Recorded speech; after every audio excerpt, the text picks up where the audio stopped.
The rain slammed against the windows, casting streaks of silver across the grimy glass of Haven Street Diner. Inside, the smell of sizzling bacon and burnt coffee clung to the air, a familiar comfort for the few patrons scattered across the worn booths. Maggie Harper, 28, had spent the past 12 hours serving the late-night crowd, her faded apron covered in the evidence of a long day, splashes of coffee, a stray smear of ketchup, and the marks of exhaustion that seemed to be written on her very skin. Yet despite the weight of her tiredness, she still greeted every customer with a warm smile, her hazel eyes sparkling with kindness, even when she could barely afford the next meal herself. Life in downtown Chicago hadn't been kind to her. Her apartment was small, her salary a mere fraction of what was required to stay afloat, and yet Maggie always found a way to give back, whether it was offering a cup of coffee to a homeless man or giving her last bus fare to a young mother. On this quiet night, the diner was nearly empty. A trucker nursed a beer, a college student tapped away at his laptop, and Maggie was left alone with her thoughts as the minutes ticked toward 9 p.m. That's when she saw him. A small figure sitting outside the diner, huddled in a wheelchair.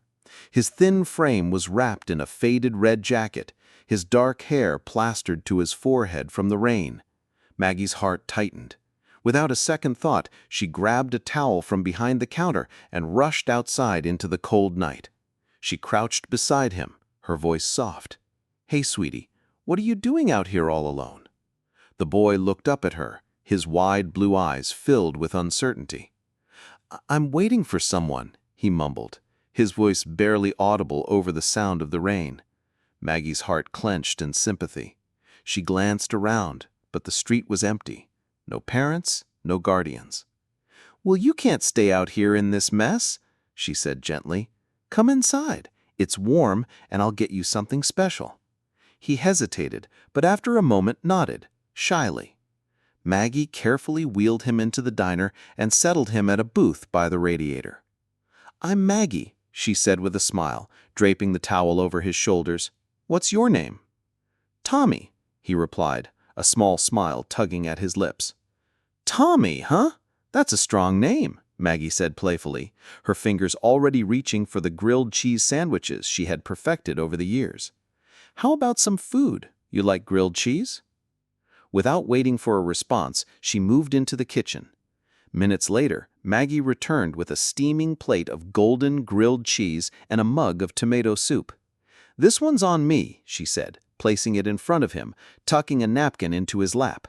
"Eat up, kiddo." Tommy's eyes lit up as he took his first bite, the cheese stretching in gooey strings. "This is the best thing I've ever had," he said, his voice full of wonder. Maggie laughed, sitting across from him, chatting about silly things, favorite colors, superheroes, anything to keep the smile on his face. For a moment, the world outside the diner faded away, and it was just them sharing a simple meal. What Maggie didn't know was that across the street, hidden in the shadows, a sleek black Bentley was parked. Its tinted windows reflected the neon glow of the diner's sign, and inside, Victor Grayson sat in silence. His sharp gray eyes were fixed on the scene unfolding in the window before him. At 45, Victor was the CEO of Grayson Technologies, a multi-billion-dollar empire he had built through cutting-edge software and a ruthlessness that few could match. His tailored suits and silver cufflinks marked him as a man who belonged in boardrooms, not in the gritty corners of Chicago. Yet tonight, he wasn't here for business. Tonight, he was watching the woman who had, without even knowing it, just changed the course of his life.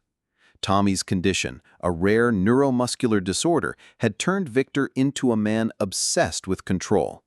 He surrounded his son with the best doctors, the finest caregivers, and yet he had never been able to give him the one thing he needed most, a sense of normalcy. But tonight, as he watched Maggie interact with Tommy, feeding him, caring for him without hesitation or reservation, something inside Victor shifted. He pulled out his phone and dialed his assistant Clara. "Get to Haven Street Diner now. No suit, no heels, just jeans and a hoodie. I need you in 20 minutes. Victor leaned back in the Bentley, his mind racing. He had spent years building walls around his company, around his heart, around everything. But in that moment, watching Maggie take care of his son, he realized that maybe it wasn't control he needed. Maybe it was someone who could remind him that kindness still existed in the world. The question gnawed at him. Who was this woman, and why did she care so much? Clara arrived within the hour. Her blonde hair was tucked under a cap, her casual attire at odds with the purpose of her visit. She immediately spotted Tommy, still chatting with Maggie, who was now pouring him a glass of milk. Clara approached the booth, forcing a casual smile. "Hey, Tommy, time to go, bud. Your ride's waiting." Tommy pouted, clutching his half-eaten sandwich. "Can't I finish first?" Maggie glanced up at Clara, her instincts kicking in. "You know him?" she asked, her tone gentle but protective. Clara nodded quickly. "Yeah, I'm his aunt, just picking him up for his dad." Maggie studied Clara for a moment, then smiled. "All right, sweetie, you take care, okay? Come back anytime." She handed Tommy a napkin and a cookie for the road. Tommy beamed. "Thanks, Maggie, you're the best." Clara wheeled him out, her heart pounding. As she crossed the street to the Bentley, she could see Victor stepping out, his imposing figure softened slightly as he knelt beside his son. "Hey, champ, did you have fun in there?" he asked, his voice surprisingly tender. Tommy nodded eagerly. "Maggie's so nice, Dad. She gave me food for free, and she said it's because kindness doesn't cost anything." Victor's throat tightened. In a world where everything had a price, Maggie had given his son something priceless. He ruffled Tommy's hair, masking the storm of emotions brewing inside him. "Get in the car, kiddo. I'll be right there." As Clara buckled Tommy into the back seat, Victor lingered for a moment, glancing back at the diner. Maggie was back behind the counter, wiping it down as though nothing had happened. She didn't know who he was. She didn't know Tommy was his son. Yet she had treated him like any other child, without hesitation, without ulterior motives. Victor turned to Clara, his mind already made up. Find out everything about her. Name, address, background, everything. I want to know who she is. Maggie trudged home that night, her sneakers soaked from the rain. The shift had been brutal. Spilled coffee, rude customers, and a meager $12 in tips, half of which she had given to the homeless man outside the diner.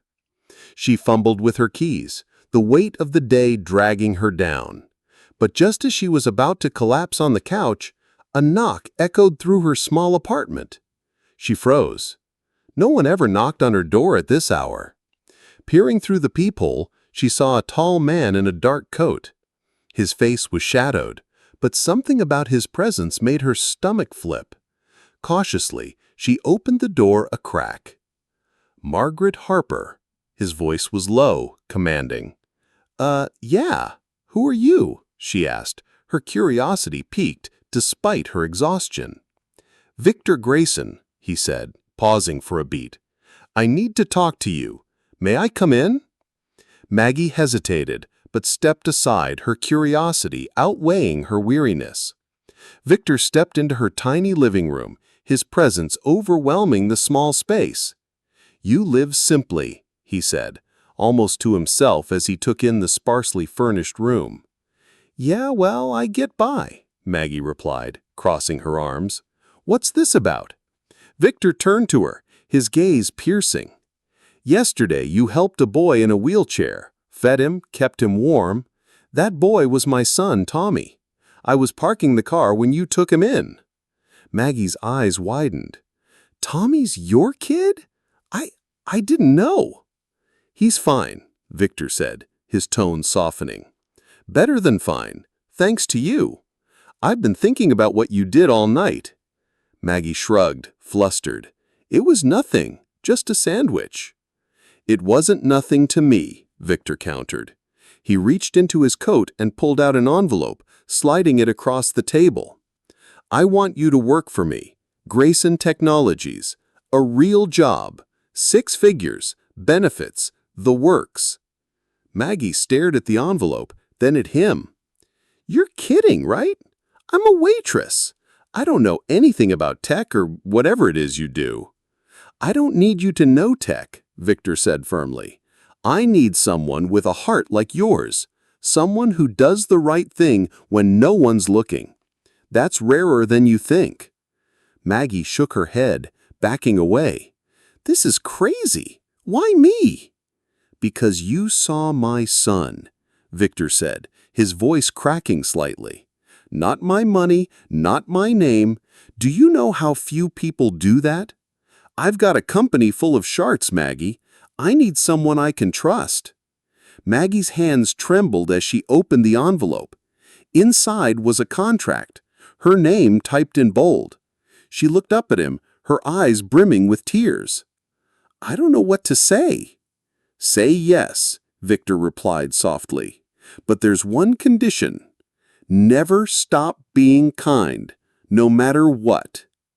Maggie hesitated for a moment before nodding. Yes.